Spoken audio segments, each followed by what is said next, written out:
O som do tapa não apenas ecoou pela sala. Ele estilhaçou o silêncio do restaurante mais exclusivo de Nova York. Julian Thorne, um bilionário da tecnologia valendo bilhões, estava sobre uma garçonete trêmula de 22 anos, sua mão ainda erguida, gritando que ela não era nada além de uma ratazana ladra da sarjeta. Ele pensou que tinha acabado de disciplinar um ninguém. Ele pensou que seu dinheiro o tornava intocável. Mas quando aquela garçonete chorando limpou o sangue de seu lábio e pegou seu iPhone rachado para fazer um telefonema, Julian Thorne não percebeu que acabara de assinar sua própria sentença de morte. Ele congelou, não por causa da polícia, mas por causa do nome que ela sussurrou no receptor. Esta é a história de como a arrogância destruiu um império em 60 minutos. O Obsidian Club em Manhattan era o tipo de lugar onde o ar cheirava a dinheiro antigo, trufas e desespero silencioso. Para conseguir uma mesa aqui, você não precisava apenas de uma reserva. Você precisava de uma linhagem. As paredes eram forradas com mogno escuro, os lustres gotejavam cristal austríaco, e a equipe era treinada para ser vista, nunca ouvida e principalmente invisível. Emma era boa em ser invisível. Aos 22, com seu cabelo castanho bagunçado puxado para trás, em um coque severo e um uniforme que era 2 tamanhos grande demais, ela se misturava perfeitamente nas sombras da sala de jantar. Ela se movia com a graça silenciosa de alguém que passou a vida tentando não ocupar espaço. Para os clientes do Obsidian, ela não era uma pessoa com sonhos, uma história ou um batimento cardíaco.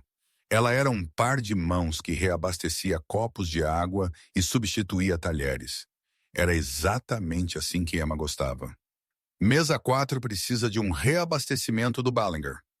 Marcus Sterling, o gerente de salão, sibilou em seu ouvido enquanto passava apressado. Sterling era um homem cuja personalidade inteira foi construída em torno do tamanho de suas gorjetas e da curvatura de sua coluna quando se curvava para celebridades. E arrume seu avental Vans. Você parece que dormiu em uma caçamba. Sim, Sr. Sterling, Emma sussurrou, cabeça baixa, ajustando o tecido rígido engomado. Ela pegou o balde de prata e seguiu em direção à mesa 4.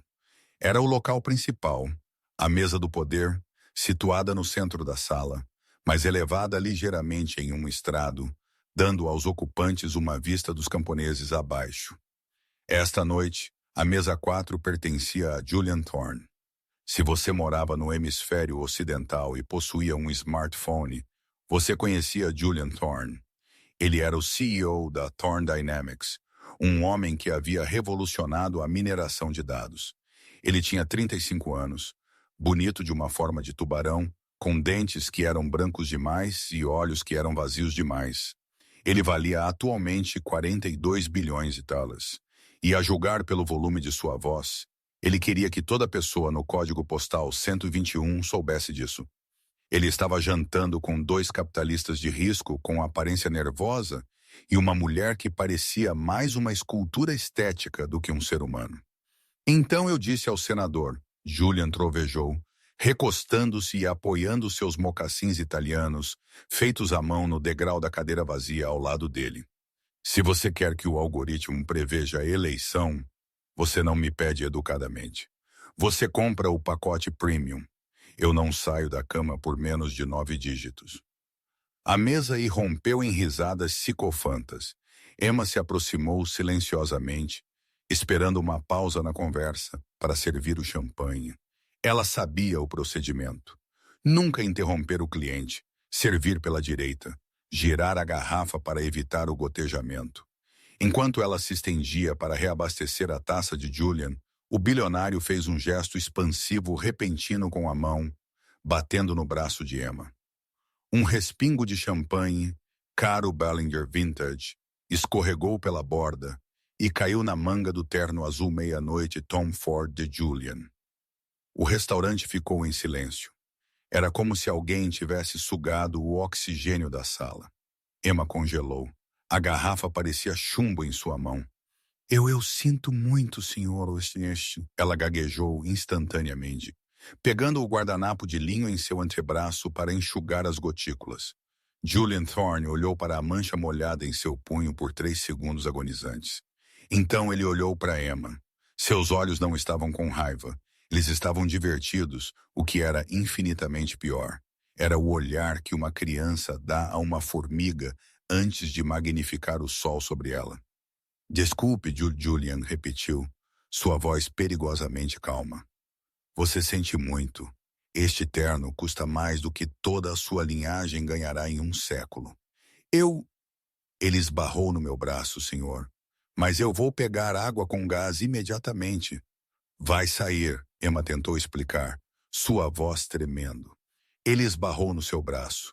Julian se virou para seus convidados, um olhar de choque fingido em seu rosto. Vocês ouviram isso? Eu esbarrei no braço dela. A incompetência é chocante. Sterling. Marcus Sterling materializou-se do nada, parecendo pálido. Sr. Thorne, minhas mais profundas desculpas. Há algum problema? Tire esta criatura da minha vista. Julian acenou com a mão de forma displicente. E me traga uma garrafa nova. Esta está contaminada pela estupidez. Imediatamente, senhor. Vance, vá para a cozinha.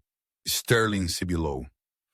Emma recuou, seu rosto queimando de humilhação. Ela podia sentir os olhos de toda a sala perfurando suas costas. Ela correu para a cozinha, contendo as lágrimas. Ela precisava deste emprego. Ela precisava das gorjetas. Ela tinha aluguel para pagar em um apartamento minúsculo no Queens e estava economizando para algo importante. Ela não podia perder isso. 20 minutos se passaram. Emma foi relegada a polir talheres nos fundos, escondida da vista, mas o restaurante estava com poucos funcionários naquela noite. Quando o movimento intenso começou às 20h30, Sterling a agarrou pelo ombro. Eu não tenho escolha, ele disse com os dentes cerrados. Vá limpar a mesa 4. Eles terminaram o prato principal. Não fale, não olhe nos olhos dele. Limpe os pratos e desapareça. Se você estragar isso, Vance, você será colocado na lista negra nesta cidade. Emma assentiu, respirando fundo. Ela podia fazer isso. Ela só tinha que ser um fantasma. Ela voltou para a sala de jantar. Julian Thorne estava agora profundamente embriagado, sua gravata solta, seu rosto corado com vinho e arrogância. Ele estava rindo alto de uma piada que um dos capitalistas de risco havia feito. Emma se moveu rapidamente. Ela empilhou os pratos, limpou a cesta de pão e removeu as migalhas. Ela era eficiente, silenciosa. Ela estava quase terminando. Ao pegar o último prato de carregador, ela notou que Julian havia tirado seu relógio, um PC Philippe Grandmaster Chime. Estava sobre a toalha de mesa, uma peça de maquinaria pesada e intrincada valendo mais do que a maioria das mansões. Ela cuidadosamente limpou ao redor, aterrorizada até mesmo de respirar sobre ele. Ela terminou de limpar a mesa e se virou para sair com sua bandeja pesada. Espere! A voz a parou abruptamente. Não estava alta desta vez. Estava nítida. Emma se virou. Julian Thorne estava de pé. Ele estava olhando para a mesa. Então ele olhou para Emma. Então ele olhou para a mesa novamente. Onde está? Julian perguntou. Emma piscou confusa. Senhor, meu relógio, Julian disse, sua voz aumentando de tom. Meu Patek, eu o tirei porque a pulseira estava lá apertada. Estava bem ali ao lado do copo de vinho. Você acabou de limpar a mesa. O coração de Emma martelou contra suas costelas. Ela olhou para a mesa. O lugar onde o relógio estivera estava vazio. Eu não toquei, senhor. Eu apenas limpei os pratos, Emma disse, sua voz tremendo. Não minta para mim. Julian bateu a mão na mesa, fazendo os copos de cristal pularem. O restaurante inteiro ficou em silêncio novamente. Desta vez, o silêncio era pesado com pavor. Estava lá. Você veio. Agora sumiu. Você é a única que tocou na mesa. Eu juro que não peguei. Emma implorou, segurando sua bandeja. Talvez tenha caído. Talvez esteja no seu bolso. Você acha que estou bêbado? Julian contornou a mesa, diminuindo a distância entre eles. Ele era um homem grande, com mais de 1,80 m, e pairava sobre sua estrutura miúda. Você acha que eu não sei onde coloquei uma peça de tempo de 3 milhões? Você roubou. Eu vi você olhando para ela antes. Eu vi a ganância em seus olhos. Eu não. Por favor, verifique a bandeja. Verifique meus bolsos. Emma estava chorando agora, as lágrimas escorrendo quentes e rápidas. Ah, nós vamos verificar tudo. Julian zombou. Ele se virou para a sala, dirigindo-se aos outros clientes como um ator em um palco. É isso que acontece quando você permite a ralé em estabelecimentos como este. Eles pensam que podem pegar o que pertence aos seus superiores. Marcus Sterling veio correndo, suando profusamente. Sr. Thorne, por favor, vamos resolver isso no escritório. Não, Julian rugiu. Nós resolvemos isso aqui. Esta ladrazinha roubou minha propriedade. Eu quero-a de volta e eu quero ela algemada. Ele se virou para Emma, seu rosto contorcido de raiva. Dê-me isso agora. Eu não tenho, Emma soluçou. Julian Thorne, o homem que estava na capa da Forbes, o homem que se declarava um visionário, perdeu todo o controle. Abastecido por álcool e um ego descontrolado, ele puxou a mão para trás. Estalo. O tapa foi cruel. Atingiu Emma na maçã do rosto. A força o fez girar. Ela deixou cair a bandeja pesada. Pratos se estilhaçaram no chão de mármore, talheres espalhados com um barulho ensurdecedor. Emma caiu de joelhos, agarrando o rosto, o choque irradiando por seu corpo. O restaurante ofegou. Algumas cadeiras foram arrastadas para trás, mas ninguém se moveu para ajudar. A dinâmica de poder era muito aterrorizante. Julian estava sobre ela, respirando pesadamente, ajustando seus botões de punho. Não se faça de vítima comigo? Ele cuspiu. Você é uma ladra ratazana imunda. Por um longo momento, o único som no Obsidian Club era o soluço suave de Emma Vance e o zumbido da música eletrônica ambiente que parecia estranhamente alegre contra a violência que acabara de ocorrer. Emma sentiu o gosto de cobre. Seu lábio estava rachado. Sua bochecha parecia estar em chamas. Mas a dor física não era nada comparada à vergonha ardente. Ela estava de joelhos no meio de uma sala cheia da elite da cidade, cercada por porcelana quebrada e restos de bisque de lagosta. Ela olhou para cima através de suas lágrimas. Ela viu rostos desviados. Pessoas fingindo inspecionar seu vinho ou seus telefones. Eles viram acontecer. Eles sabiam que ele estava errado. Ou pelo menos eles sabiam que um homem não deveria bater em uma mulher. Mas ninguém queria desafiar Julian Thorne. Seus advogados poderiam destruir a vida de uma pessoa antes do café da manhã. Marcus Sterling, o gerente, olhou para Emma com uma mistura de pena e terror. Mas o terror venceu. Ele olhou para Julian. Sr. Thorne, eu chamarei a polícia imediatamente. Sterling gaguejou. Polícia? Sim, mas não antes de encontrarmos meu relógio. Julian rosnou. Ele olhou para Emma. Esvazie seus bolsos agora. Ou preciso que minha equipe de segurança faça uma revista completa em você aqui mesmo? Os olhos de Emma arregalaram-se. A humilhação foi total. Eu não peguei. Ela sussurrou, sua voz quebrada. Por favor, Sr. Sterling, você me conhece. Eu trabalhei aqui por 6 meses. Eu nunca peguei um pacote de açúcar. Cale a boca, Vance. Sterling estalou, embora sua voz vacilasse. Apenas vire seus bolsos para fora. Vamos resolver isso.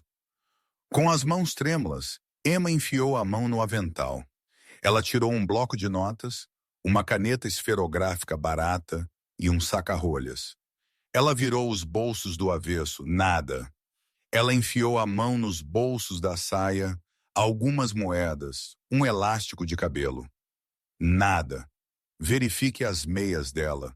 Verifique o sutiã dela, Julian exigiu, seus olhos maníacos. Ela provavelmente o jogou no lixo quando percebeu que foi pega.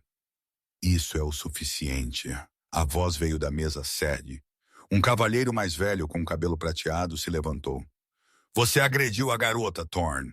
Isso é agressão. O relógio não está nela. Deixe a polícia cuidar disso. Julian virou-se bruscamente, seus olhos estreitando-se. Sente-se, velho. Limpa a garganta.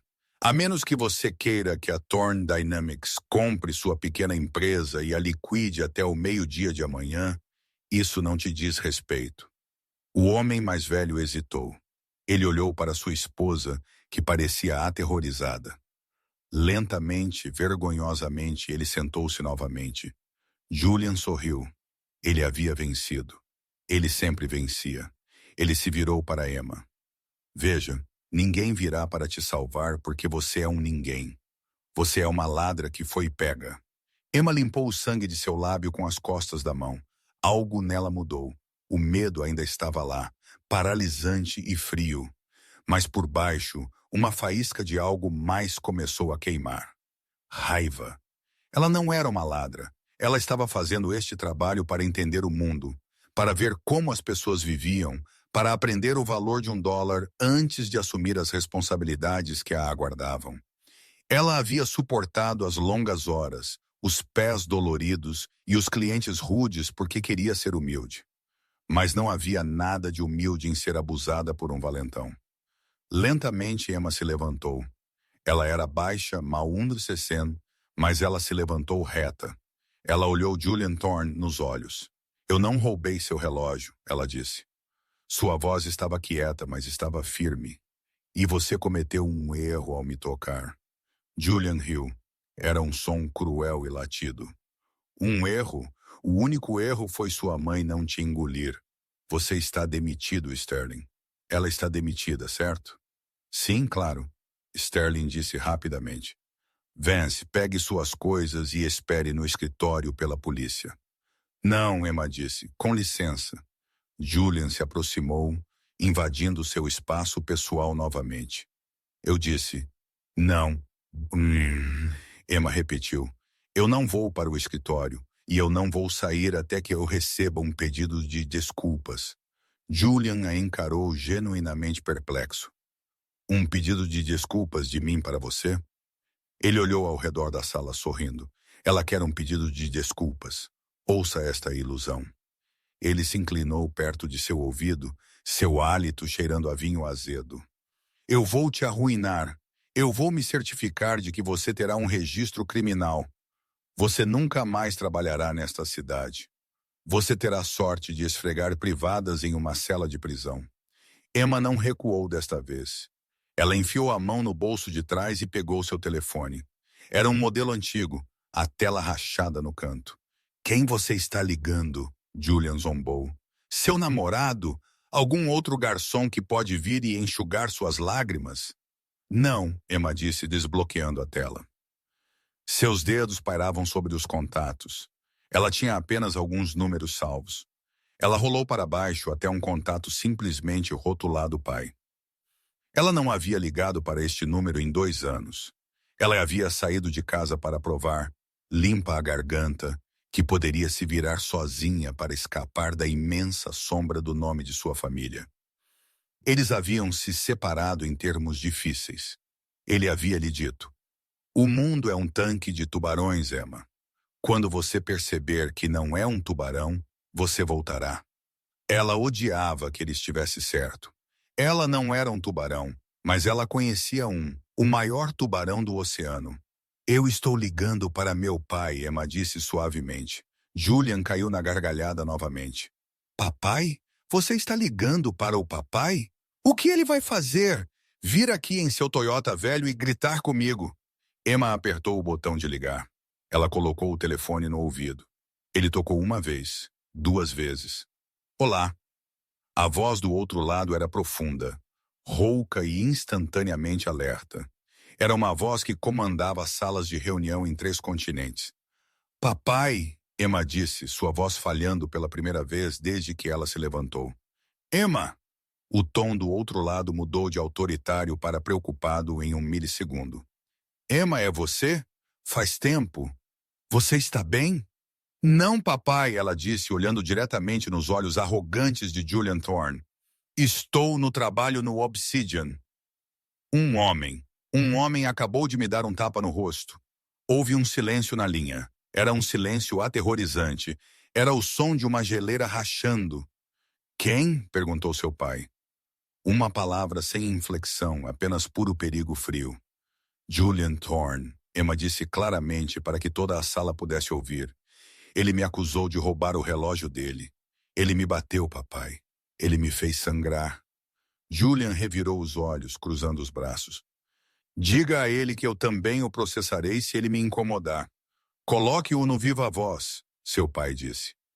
Emma afastou o telefone e apertou o botão do viva voz. Ela o estendeu para Julian.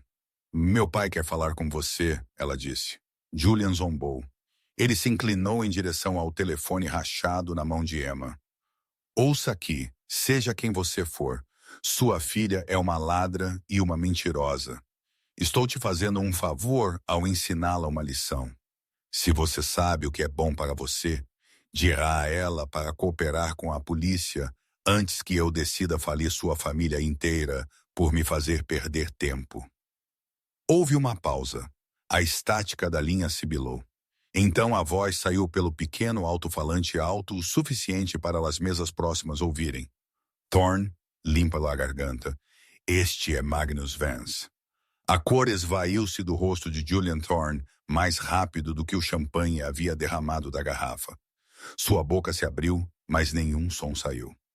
Magnus Vance. A sala pareceu inclinar-se, todos conheciam o nome. Magnus Vance não era apenas um bilionário. Ele era a base da economia. Ele era dono dos bancos que emprestavam dinheiro a Julian. Ele era dono do conglomerado de mídia que veiculava os anúncios de Julian. Ele era dono do próprio edifício onde o Obsidian Club estava localizado. Ele era o tipo de riqueza que sussurrava, enquanto Julian era o tipo que gritava, "É Magnus!" Julian gaguejou, sua arrogância evaporando em uma poça de suor. Sr. Vance, eu não sabia. Você agrediu minha filha. A voz de Magnus Vance era calma, o que a tornava infinitamente mais aterrorizante. Você colocou suas mãos na minha carne e sangue. Ela, Sr. Vance, houve um mal-entendido. A voz de Julian subiu uma oitava. Ele olhou para Emma com horror. A ratazana da sarjeta era filha do homem mais poderoso de Nova York. Ela estava trabalhando como garçonete. Eu não sabia. Eu pensei. Você pensou que ela era impotente, Magnus disse.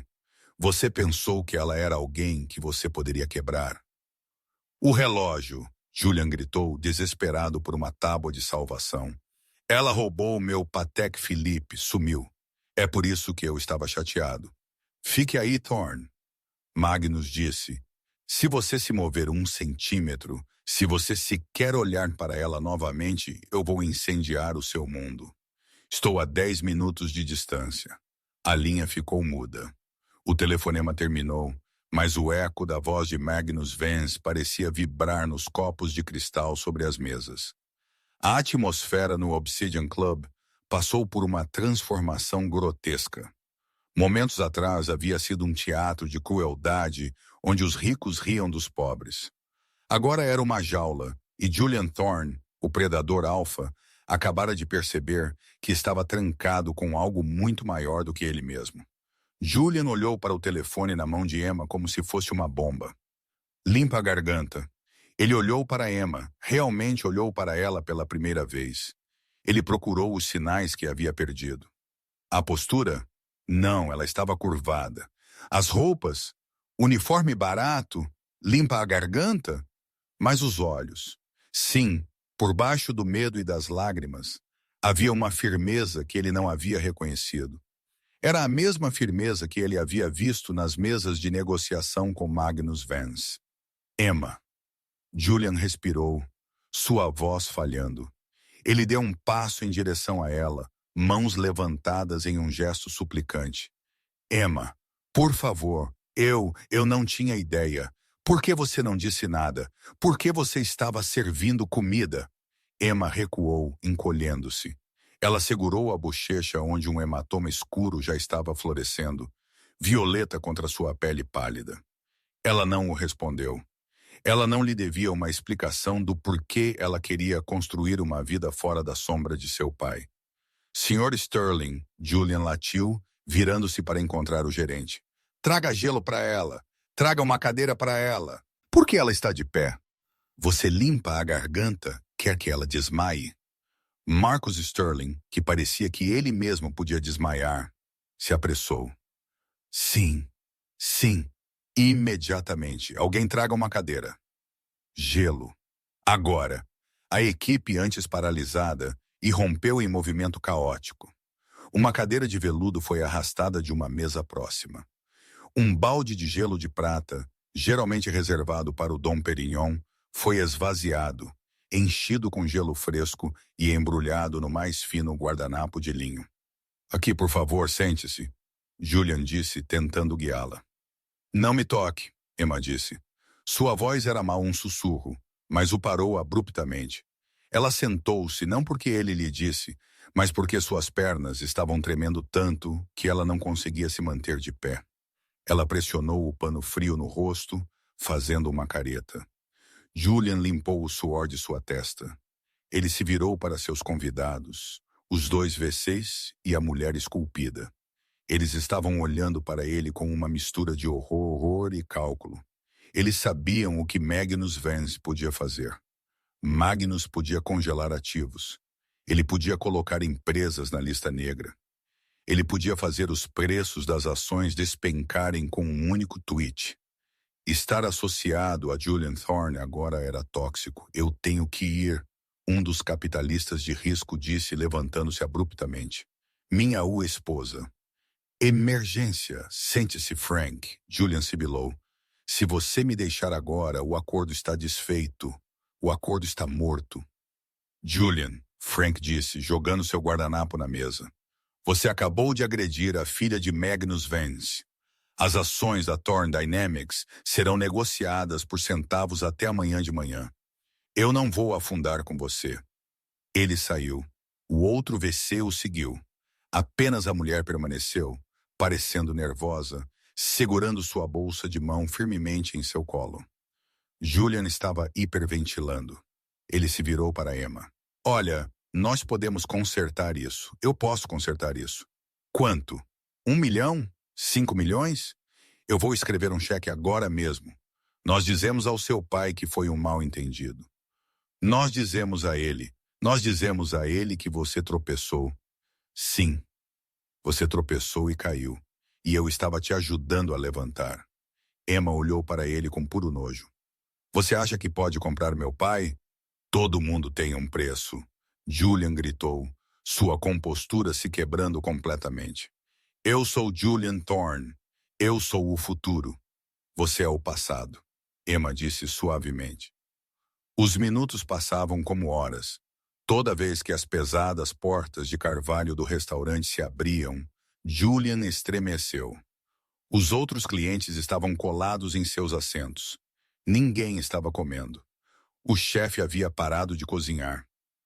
Todo o ecossistema do restaurante estava suspenso em terror.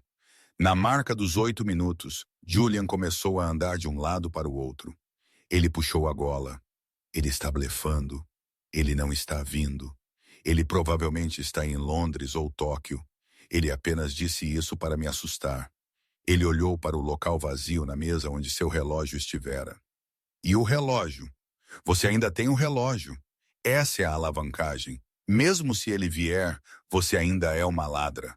Ele não pode mudar a lei. Roubo é roubo. Ele estava tentando se convencer. Ele estava desesperado para encontrar uma narrativa onde ele não era o vilão, onde ele não estava condenado. Eu não peguei seu relógio, Emma disse cansada. Então onde está? Julian gritou, chutando a perna da mesa. Bum! As portas duplas do Obsidian Club não apenas se abriram. Elas foram abertas com tanta força que atingiram os batentes com um estrondo. O silêncio na sala quebrou. 2 homens de ternos escuros entraram primeiro. Eles eram maciços, eficientes e escanearam a sala com paranoia profissional. Eram segurança privada, do tipo que operava acima da lei. Então Magnus Vance entrou. Ele tinha 60 anos, mas se movia com a energia cinética de um boxeador peso pesado.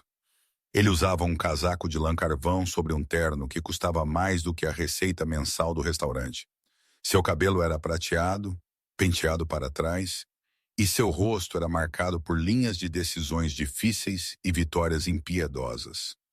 Mas seus olhos, geralmente aço azul frio, estavam atualmente queimando com a raiva de um pai. Ele não olhou para a equipe. Ele não olhou para os convidados. Ele não olhou para Julian. Ele caminhou direto para o centro da sala até a cadeira de veludo, onde a garota com o uniforme de garçonete grande demais estava sentada, segurando gelo no rosto. Emma, ele disse. Sua voz não era a voz estrondosa do telefone. Era suave, quase quebrada. Emma olhou para cima, lágrimas escorrendo frescas. Papai! Magnus ajoelhou-se. Foi uma cena que seria falada na sociedade de Nova York por décadas. Magnus Vance, o rei de ferro, ajoelhado no chão de um restaurante.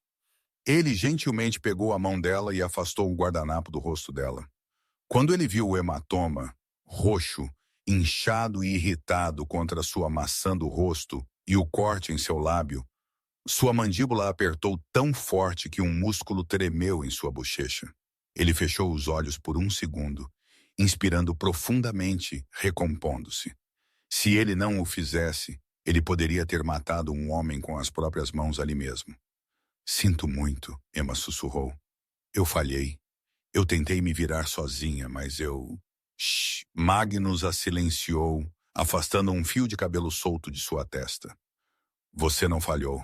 Você sobreviveu. Não há vergonha em chamar a cavalaria quando você está enfrentando um monstro. Ele se levantou. Ele ajudou Emma a se levantar, mantendo um braço protetor em volta de seus ombros. Ele a entregou a um dos seguranças. Leve-a para o carro. Coloque o Dr. Harris no telefone. Quero que ela seja examinada para uma concussão imediatamente. Sim, Sr. Vance, o guarda disse, guiando Emma gentilmente para longe. Papai, espere, Emma disse, virando-se. O relógio? Ele disse que eu roubei o relógio dele. Magnus não se virou para ela. Ele manteve os olhos fixos em Julian Thorne. Vá, Emma. Eu cuidarei do relógio. Eu cuidarei de tudo. Emma saiu. As portas se fecharam atrás dela. Agora eram apenas Magnus Vance e Julian Thorne. Julian estava de pé perto da mesa 4, tremendo. Ele tentou sorrir. Era uma coisa esquelética e horripilante. Magnus, Sr. Vance, é uma honra. Eu acho que as emoções estavam à flor da pele esta noite. Eu não sabia que era sua filha. Se eu soubesse. Magnus caminhou em direção a ele. O som de seus sapatos sociais no mármore era rítmico, deliberado. Ele parou a 3 pés de distância. Se você soubesse que ela era minha filha, você a teria tratado com respeito, Magnus disse calmamente. O que significa que você trata as pessoas com base em quem as possui, não em quem elas são. Você trata os poderosos com reverência e os fracos com violência. Ela foi insolente, Julian deixou escapar, o pânico o deixando estúpido. E ela roubou meu Patek Philippe. É um toque de grande mestre. Sumiu. Magnus olhou para a mesa. Ele olhou para a desordem. Então ele olhou para Julian. Você acha que minha filha, que tem um fundo fiduciário que poderia comprar a Suíça, roubou seu relógio? Talvez pela emoção, Julian argumentou. Crianças ricas fazem isso. Cleptomania. É uma coisa. Magnus riu. Era um som seco, sem humor. Julian, você está atualmente alavancado em 15-1 em seu novo projeto de A. Seus empréstimos são detidos pela Vanguard Capital. Você sabe quem possui o controle acionário da Vanguard? Julian empalideceu. Não, isso é público. Eu sim, Magnus disse. Eu sou dono da sua dívida, Julian. Eu sou dono do seu prédio. Eu sou dono dos servidores nos quais seu código revolucionário funciona. Ele deu um passo mais perto. Eu poderia te falir fazendo um telefonema. Eu poderia fazer você ser preso por agressão. Eu poderia te enterrar em processos até que seus bisnetos nascessem endividados. Mas eu quero saber uma coisa primeiro. Magnus virou seu olhar para a mulher sentada à mesa. O encontro de Julian. Ela estivera perfeitamente imóvel todo esse tempo, tentando se misturar ao estofamento. Você, Magnus disse, levante-se. A mulher, uma modelo chamada Chloe, levantou-se tremulamente. Eu não fiz nada. Magnus apontou para a sua bolsa de mão. Era uma pequena bolsa de designer prateada. Abra-a. O quê? Chloe ofegou. Esta é propriedade privada. Abra-a. Magnus rugiu, sua voz finalmente se elevando a um trovão que sacudiu as paredes. Chloe soluçou, seus dedos atrapalhando-se com o fecho. Ela abriu a bolsa. Magnus enfiou a mão.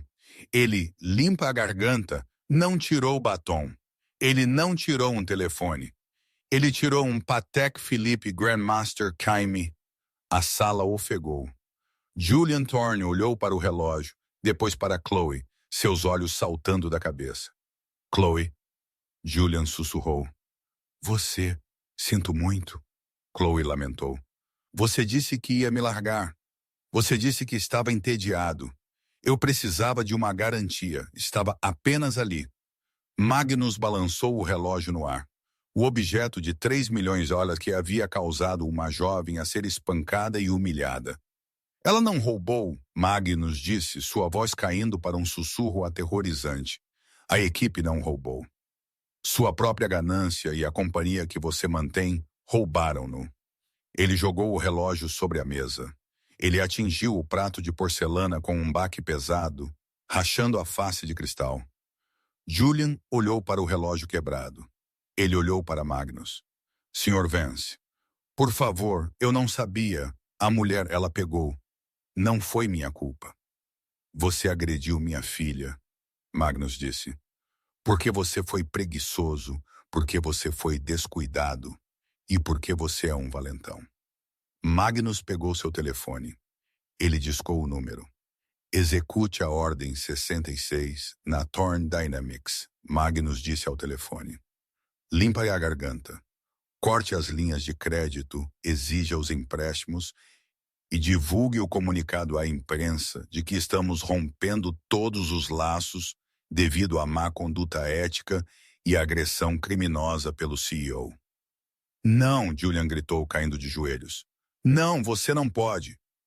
Isso matará o IPO. Isso destruirá tudo. Magnus olhou para o homem no chão. Você deu um tapa em uma garçonete porque você pensou que ela não era ninguém. Você esqueceu a primeira regra do poder, Julian. Magnus se inclinou, seu rosto a centímetros do de Julian. Você nunca sabe quem está nas sombras. A queda de um titã raramente é silenciosa. Geralmente é um lento desmoronamento de ativos e reputação ao longo de anos. Mas para Julian Thorne, a destruição foi vertical, instantânea e televisionada. No momento em que a polícia chegou ao Obsidian Club para arrastar um Julian choroso e protestante algemado para fora, as imagens de vídeo das câmeras de segurança do restaurante já haviam sido asseguradas pela equipe privada de Magnus Vance. Dentro de uma hora, um clipe vazado mostrando apenas o tapa e a subsequente tirada de Julian estava em primeiro lugar globalmente no X, anteriormente Twitter. A manchete era simples e devastadora. Bilionário da tecnologia agride garçonete Overwatch. Ele perdeu. Julian passou a noite em uma cela de detenção na 19ª delegacia. Ele sentou em um banco de metal, ainda vestindo seu terno Tom Ford arruinado, cheirando a champanhe seco e medo. Ele continuava exigindo ver seus advogados, gritando que era vítima de armadilha, que Chloe era a ladra, que Magnus Vance estava orquestrando uma conspiração. Mas quando seu advogado, um tubarão chamado Arthur Pendleton, que cobrava $2.000 por hora, finalmente chegou às 49 da manhã, ele não parecia pronto para lutar. Ele parecia que estava comparecendo a um funeral. Me tire daqui, Arthur! Julian sibilou, segurando as barras. Processe-os, processe a cidade, processe Vance por difamação. Arthur suspirou, colocando sua pasta na mesa. Ele não sentou. Julian, cale a boca. Julian piscou atordoado. Com licença, eu disse. Cale a boca. Não há como processar Vance. Você sabe o que aconteceu enquanto você estava aqui? Arthur tirou um tablet e o ergueu. A tela mostrava um ticker de ações. Thorne Dynamics, 82%. O mercado abriu em pré-negociação em Londres e Hong Kong, Arthur explicou, sua voz desprovida de simpatia. Os bancos de Vance exigiram seus empréstimos à meia-noite. Eles citaram a cláusula de turpitude moral em seus acordos de empréstimo. Você está inadimplente. Para cobrir a dívida, eles estão liquidando seus ativos. O Conselho de Diretores realizou uma reunião de emergência via Zoom 20 minutos atrás. Você foi destituído do cargo de CEO com efeito imediato. Eles não podem fazer isso. Julian gritou. Eu fundei a empresa. É minha. Era sua. Arthur corrigiu. Agora pertence aos credores. Especificamente, pertence a uma holding chamada Vengeance LLC, que foi incorporada há 3 horas. Adivinhe quem é o dono? Julian se encostou na parede fria de concreto. Magnus Vance não apenas o havia vencido, ele o havia comido vivo. Enquanto isso, do outro lado da cidade, em uma suíte de cobertura no St. Egratius. A atmosfera era tranquila, estéril e segura. Emma sentou em um sofá macio, uma manta pesada enrolada nela. Sua bochecha estava enfaixada e seu lábio estava costurado. Ela segurava uma xícara de chá com as 2 mãos, olhando para o horizonte. Magnus Vance sentou na poltrona em frente a ela. Ele parecia mais velho esta noite. A raiva havia se esvaído, deixando para trás uma tristeza cansada. Eu odiava ver você assim, Magnus disse suavemente. Naquele uniforme, servindo homens como ele. Eu gostava do trabalho, papai. Emma disse suavemente, sem olhar para ele. Não o abuso, mas o trabalho. Parecia real. Ninguém sabia meu nome. Ninguém se importava com o fundo fiduciário. Se eu derrubasse um prato, eu era desajeitada. Se eu fizesse um bom trabalho, eu ganhava uma gorjeta. Era honesto. Magnus assentiu lentamente. Eu sei. Eu tentei te proteger do tanque de tubarões e você pulou no oceano para provar que sabia nadar. Eu respeito isso, Emma, mais do que você sabe. Ele se inclinou para a frente. Mas há uma diferença entre ser humilde e ser indefesa. Esta noite você estava indefesa. Essa é a minha falha, não a sua. Emma olhou para ele. O que acontece com ele? Julian, ele está sendo apagado. Magnus disse simplesmente.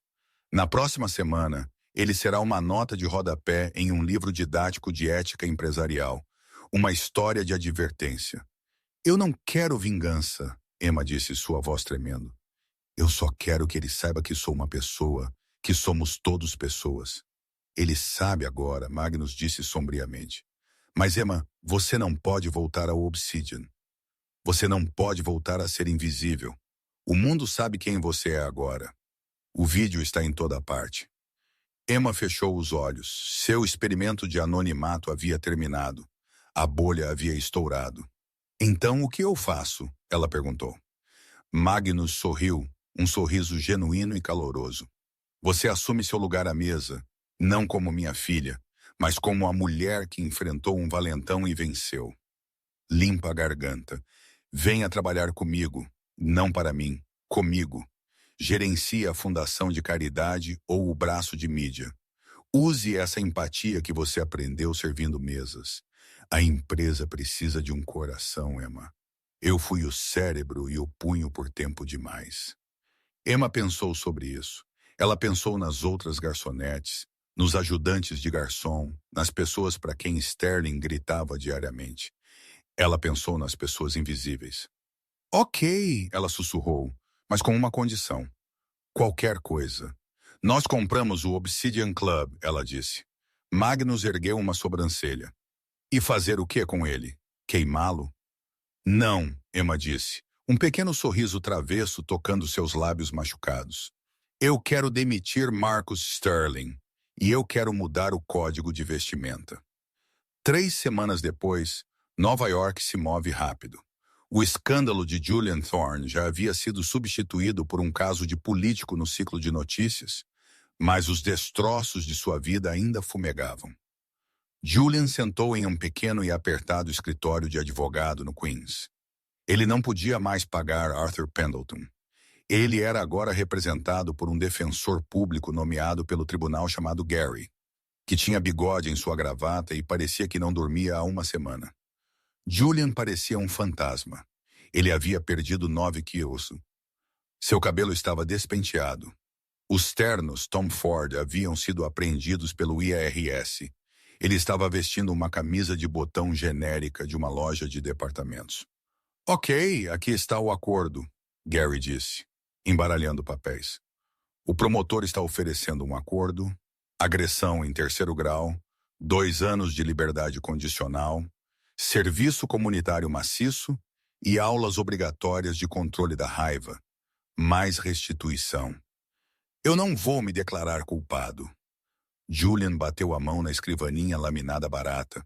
Fui provocado. Foi uma armação. Sr. Thorne, por favor. Gary suspirou. Eles têm vídeo de você batendo em uma garota sem B. Eles têm vídeo de você gritando insultos raciais e classistas. Se formos a julgamento, o júri o crucificará. Você pegará tempo de prisão. Tempo de prisão real. Ilha Riker. A menção de Riker silenciou Julian. Ele havia passado uma noite em uma cela de detenção e quase perdeu a cabeça. Ele não sobreviveria na prisão. Certo, Julian murmurou. Eu aceitarei a liberdade condicional. Bom, Gary disse. Agora, há mais uma coisa. O processo civil. Processo civil? A cabeça de Julian se ergueu rapidamente. Pensei que Vance não estava processando. Ele não está, Gary disse. Emma Vance está processando, mas é uma oferta de acordo. Ela quer se encontrar. Ela quer me encontrar, Julian franziu a testa. Por quê? Para se gabar. Eu não sei, Gary disse, mas os advogados dela disseram. Se você concordar com a reunião e assinar os papéis, ela desistirá da ação civil por danos emocionais, o que é bom porque você não tem mais dinheiro para pagar. A reunião foi marcada para a tarde seguinte. O local era irônico, o Obsidian Club. Julian subiu os degraus. O lugar parecia diferente. As cortinas pesadas e intimidantes de veludo haviam sumido, substituídas por linho leve e arejado. Limpa a garganta. A música clássica abafada foi substituída por jazz suave. A equipe não parecia mais aterrorizada. Eles pareciam felizes. Ele entrou. A estação da recepcionista estava vazia. Mas ele a viu. Emma estava sentada na mesa 4, a mesma mesa. Ela não estava usando um uniforme. Ela estava usando um terno branco bem cortado que a fazia parecer poderosa e elegante. Seu cabelo estava solto, caindo em cascata sobre seus ombros. O hematoma em sua bochecha havia desaparecido para uma sombra amarela fraca. Ela estava almoçando. Um hambúrguer. Julian se aproximou da mesa. Ele se sentiu pequeno. Ele se sentiu sujo. Sente-se, Emma disse, sem levantar os olhos de suas batatas fritas. Julian sentou na cadeira que ele havia chutado uma vez. Emma. Senhora Vance. Emma está bem, ela disse, limpando a boca com um guardanapo. Ela olhou para ele. Seus olhos estavam claros. Não havia medo neles. Como você está, Julian? Como eu estou? Julian soltou uma risada amarga. Estou arruinado. Estou morando em um apartamento tipo estúdio em Jersey. Eu pego o ônibus. Eu tenho $400 na minha conta bancária. Você me destruiu. Você se destruiu? Emma o corrigiu gentilmente. Eu apenas te entreguei a pá. Ela empurrou um documento pela mesa. O que é isso? Julian perguntou. O acordo? Emma disse. Estou retirando o processo. Eu não quero seu dinheiro. Eu não quero arrastar isso nos tribunais. Julian olhou para o papel. Era uma simples renúncia. Ele pegou uma caneta. Certo, eu vou assinar. E então eu nunca mais quero ver você. Limpa a garganta. Há uma condição, Emma disse. Julian congelou. O quê? Leia o parágrafo 4. Julian olhou para baixo. O réu concorda em completar 500 horas de serviço comunitário em um local designado pelo autor. Eu já estou fazendo serviço comunitário para o Estado. Julian argumentou, catando lixo na rodovia. Isso é diferente, Emma disse. Isso é para mim. Se você quer que eu desista do processo civil, que busca 10 milhões de dólares que você não tem, você vai concordar com isso. Julian cerrou os dentes. Ele não tinha escolha. Se ela o processasse e ganhasse um julgamento, eles penhorariam seus salários pelo resto de sua vida. Ele nunca se recuperaria. Certo, ele cuspiu. Ele assinou o papel agressivamente. Onde é o serviço? Um refeitório social? Um abrigo de animais? Emma sorriu. Era o sorriso de alguém que havia aprendido o jogo e reescrito as regras. Não, ela disse. Aqui. Julian olhou ao redor do restaurante. Aqui no Obsidian? Sim, Emma disse. Eu comprei o lugar e estamos com falta de pessoal. Ela alcançou debaixo da mesa e puxou um maço de tecido. Ela o jogou para ele. Era um avental branco engomado de garçom. Você começa esta noite, Emma disse, dando uma mordida em seu hambúrguer. Mesa 7 precisa de água. E Julian, ele olhou para o avental, seu rosto uma máscara de horror. Não se esqueça de servir pela direita, ela disse. E se você quebrar alguma coisa, sairá das suas gorjetas. Julian ficou ali, o avental em suas mãos. Ele olhou para a porta. Ele podia ir embora. Ele podia sair e enfrentar a falência, cobradores de dívidas e uma vida inteira de batalhas legais. Ou ele podia colocar o avental. Limpa a garganta. Lentamente, dolorosamente, o ex-bilionário, o rei do Silicon Valley, amarrou as tiras em sua cintura. Ele pegou a jarra de água. Ele caminhou em direção à mesa 7. Emma o observou ir.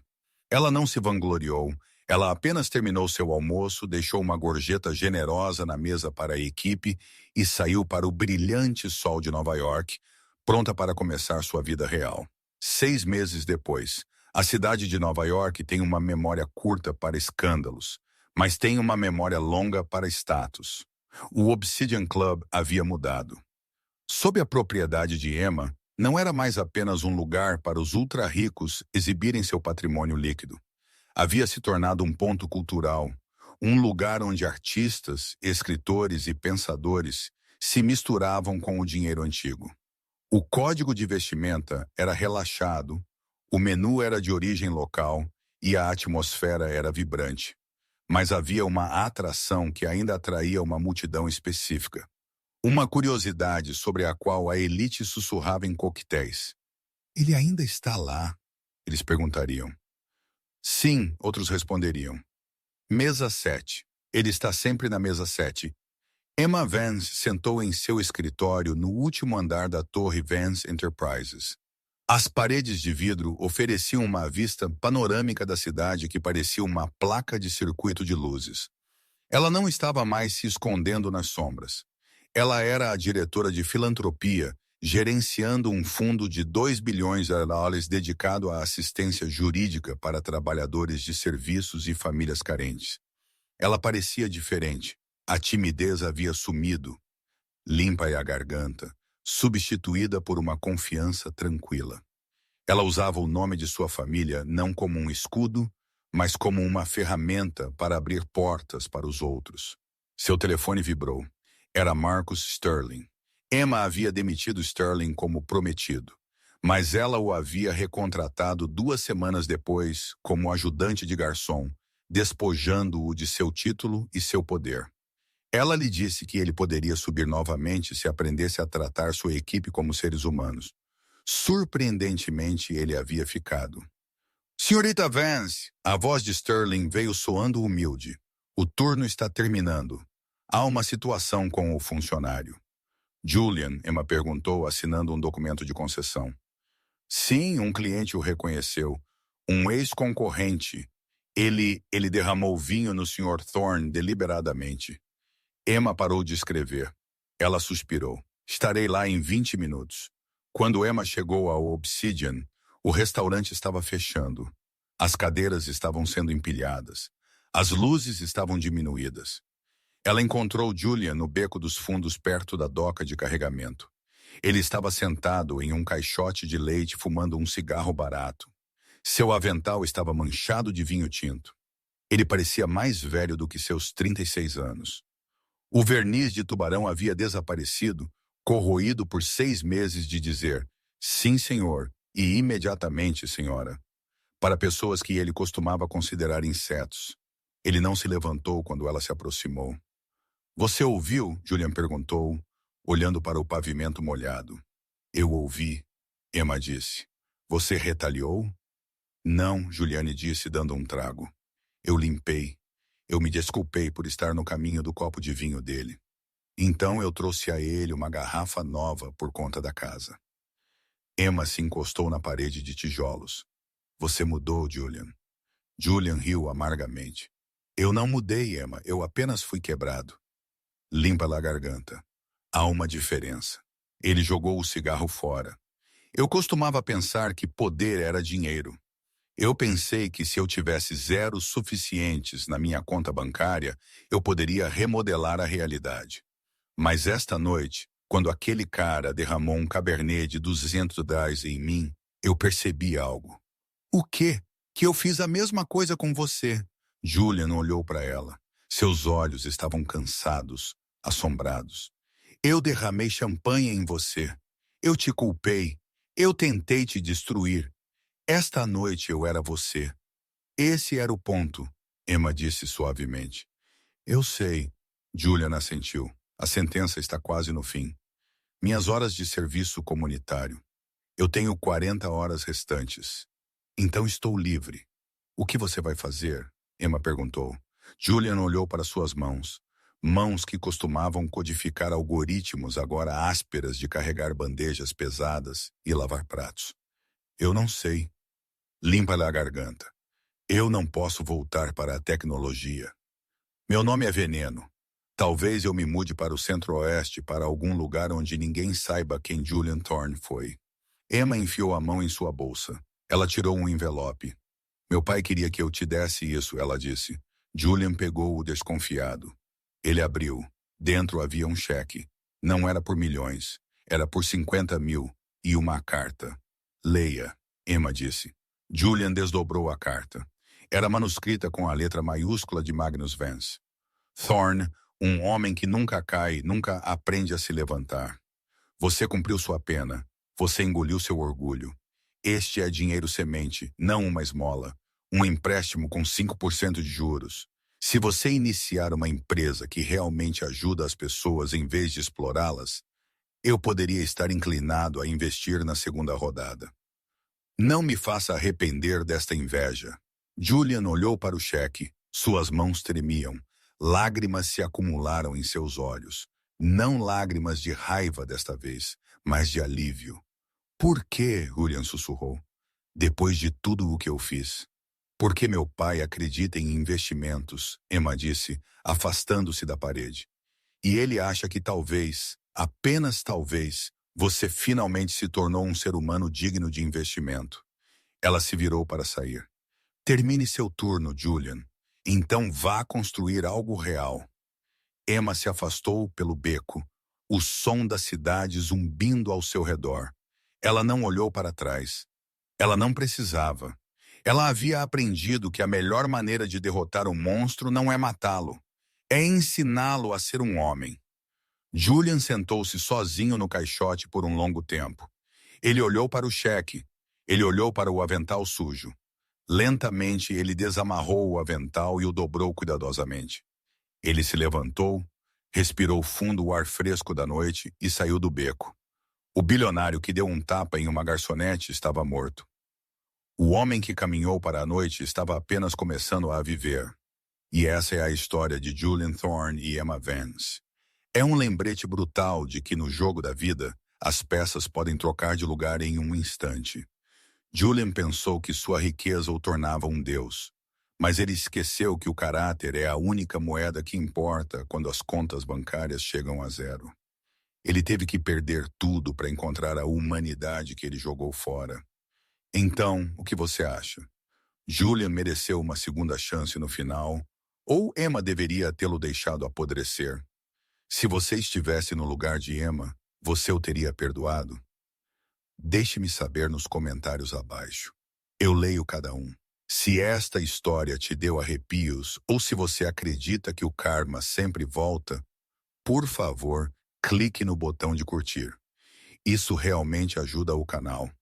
E se você quiser mais histórias sobre justiça, vingança e as vidas distorcidas dos ricos e poderosos, certifique-se de se inscrever e tocar o sino de notificação para nunca perder um novo vídeo. Obrigado por assistir e lembre-se, tenha cuidado em quem você pisa hoje, porque eles podem ser quem estará segurando a escada amanhã. Te vejo no